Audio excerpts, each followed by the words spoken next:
Olá pessoal, sejam bem-vindos a mais um vídeo aqui no canal. Hoje iremos trazer um vídeo com um tema bastante interessante. Após a conclusão das obras da Ferrovia Norte-Sul, muitos inscritos e amigos que assistem nossos vídeos têm trazido uma dúvida que tem sido muito frequente. Principalmente no último vídeo, que foi o último trilho da Ferrovia Norte-Sul, houve muitos comentários com esta dúvida. Nós estamos trazendo imagens do pátio de Acreúna, em Goiás, justamente para ilustrar o conteúdo e as explicações que iremos fazer. Acompanhem conosco esse vídeo. Bem pessoal, desde algumas semanas que uma pergunta tem sido frequente no nosso canal.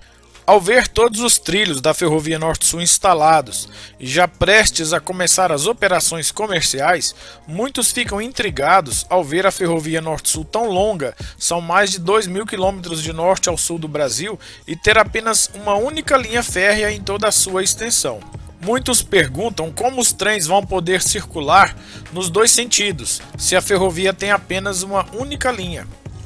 Pelas perguntas, é possível entender que muitas pessoas pensam que, se a ferrovia não for duplicada, não será possível que os trens trafeguem nos dois sentidos. Então vamos explicar estas questões. Vamos lá! Praticamente todas as ferrovias no Brasil foram projetadas para serem, pelo menos por vários anos, de linha única, ou seja, não duplicada. O nome técnico para uma única linha férrea é linha singela. Portanto, praticamente todas as ferrovias no Brasil foram construídas para serem de linha singela, pelo menos por um bom tempo. Algumas poucas ferrovias foram projetadas para serem duplicadas após alguns anos de operação. É o caso do ramal Mairinque-Santos da Estrada de Ferro Sorocabana, que foi projetado em 1889 com o objetivo de ligar o interior paulista ao Porto de Santos, quebrando o monopólio da São Paulo Railway. Um dos trechos é a descida da Serra do Mar, que se inicia a 740 metros de altitude na estação Evangelista de Souza e termina próximo ao nível do mar em Paraitinga. Este trecho acidentado de serra conta com 27 túneis, que num projeto visionário da década de 1930 já foram construídos com dimensões para receber a duplicação futura da linha férrea. Observem um exemplo desse túnel, que seria o túnel 11 do ramal Mairinque-Santos, nessa foto que estamos mostrando a vocês. E a necessidade de se projetar esta ferrovia duplicada, este trecho, foi justamente a visão do grande tráfego ferroviário que iria existir na descida da Serra do Mar até o Porto de Santos, o que se concretizou anos depois. Porém, as demais ferrovias projetadas no Brasil não tinham uma expectativa de demanda de tráfego tão grande. Desta forma, a maioria delas foi projetada inicialmente para serem de linha singela.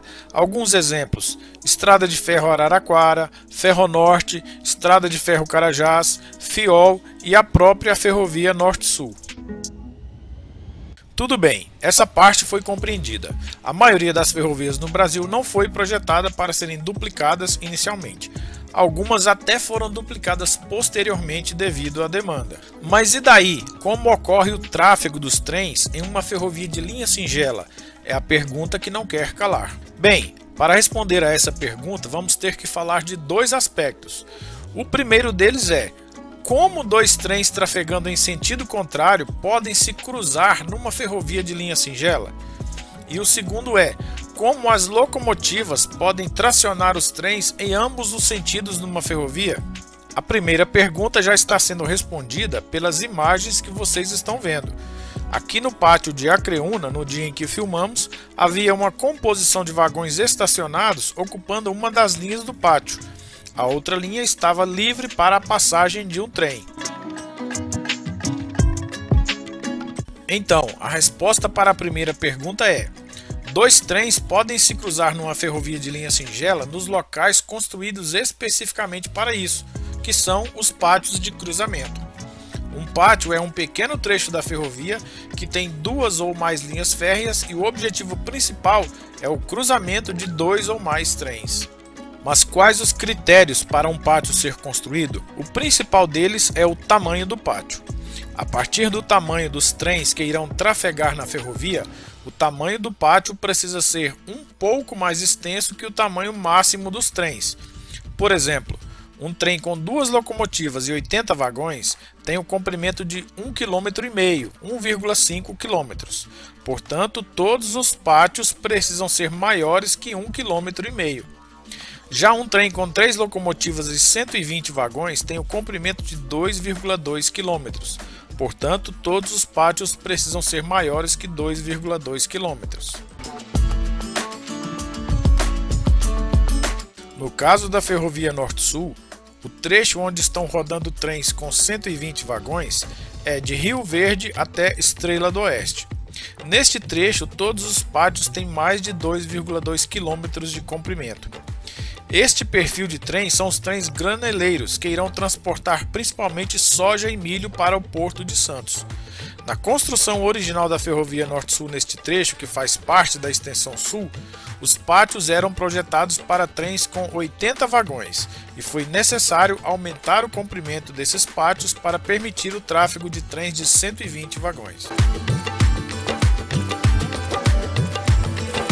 O trecho da Ferrovia Norte-Sul concluído recentemente, que inclui a região de Anápolis, terá um perfil de trens intermodais, ou seja, trens de contêineres.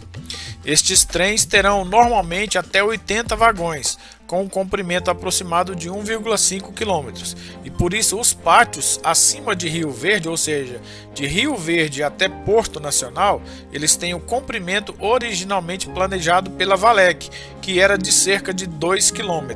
Então, concluindo a resposta da primeira pergunta, como os trens se cruzam em um pátio? Bem, todo o controle de tráfego é feito pelo CCO, Centro de Controle Operacional da Ferrovia. Neste caso, um controlador de tráfego sabe que 2 trens estão se aproximando e controla o tráfego dos 2 para que se aproximem perto de um pátio. O trem que chegar primeiro ao pátio irá aguardar. Se estiver vazio, aguarda na linha desviada. Se carregado, aguarda na principal. E o segundo trem a chegar irá cruzar pela linha que estiver disponível. Após a passagem do segundo trem, o primeiro trem sai do pátio e continua o seu trajeto. Nós iremos mostrar nesta ilustração de um cruzamento de trens. A segunda pergunta está relacionada com a tecnologia das locomotivas que tracionam os trens. Para que os trens trafeguem nos 2 sentidos, é necessário ter locomotivas que também tracionem em ambos os sentidos. Para isso, todos os trens comerciais precisam ter no mínimo 2 locomotivas. A primeira locomotiva é chamada de líder e fica com a cabine no sentido de tráfego, ou seja, virada para a frente. E geralmente existe a segunda locomotiva chamada de remota, acoplada à líder e que fica na posição invertida, ou seja, na posição chamada de recuo, no sentido inverso ao do tráfego. Se fosse um automóvel, diríamos que estaria andando de ré. As locomotivas modernas utilizadas no Brasil e em muitos países como os Estados Unidos têm a tecnologia chamada de diesel elétricas. Elas têm um único motor a diesel que gera energia para os motores elétricos, que são os motores de tração, e que existem um motor a cada eixo da locomotiva. Esses motores de tração, eles tracionam os trens, os eixos, as rodas, em ambos os sentidos. Portanto, uma locomotiva pode tracionar um trem para a frente ou para trás, de acordo com a necessidade. É justamente por isso que normalmente andam 2 locomotivas acopladas, uma de frente e outra de recuo, para que ao final do trajeto, caso não haja uma pera ferroviária, as locomotivas sejam invertidas em uma manobra, ou seja, a que era remota se torna a líder e vice-versa.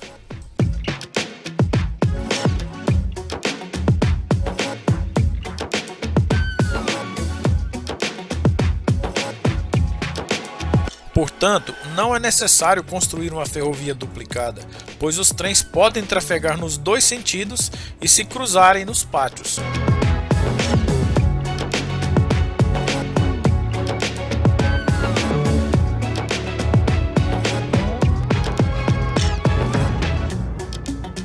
Somente quando a demanda de tráfego aumentar a ponto de os pátios não estarem suportando é que se pensa em um projeto de duplicação.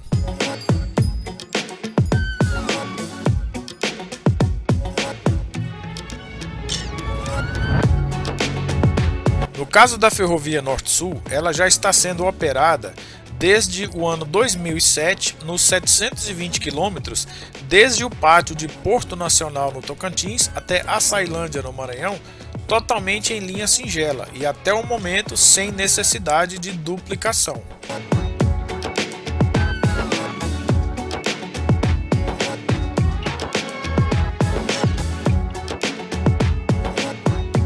O trecho de Porto Nacional até Estrela do Oeste provavelmente não terá necessidade de duplicação em menos de aproximadamente 10 anos.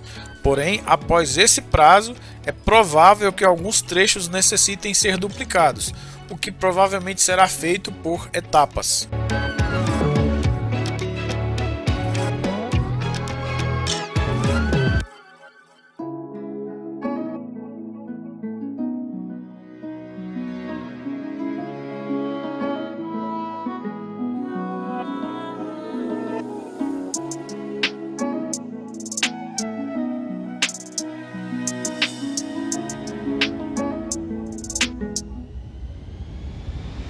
Ou seja, dessa forma, respondemos à pergunta: por que a Ferrovia Norte-Sul não é duplicada?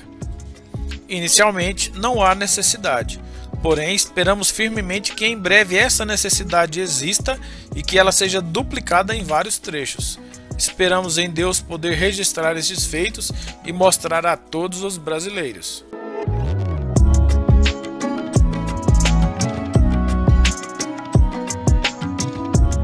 Então este foi o vídeo, pessoal. Esperamos ter esclarecido as dúvidas e ter mostrado um pouco mais da Ferrovia Norte-Sul e de parte da história das ferrovias no Brasil. Pedimos que se inscrevam, ativem o sino de notificações, compartilhem com seus amigos e deixem o like. Um forte abraço, fiquem com Deus e até o próximo vídeo.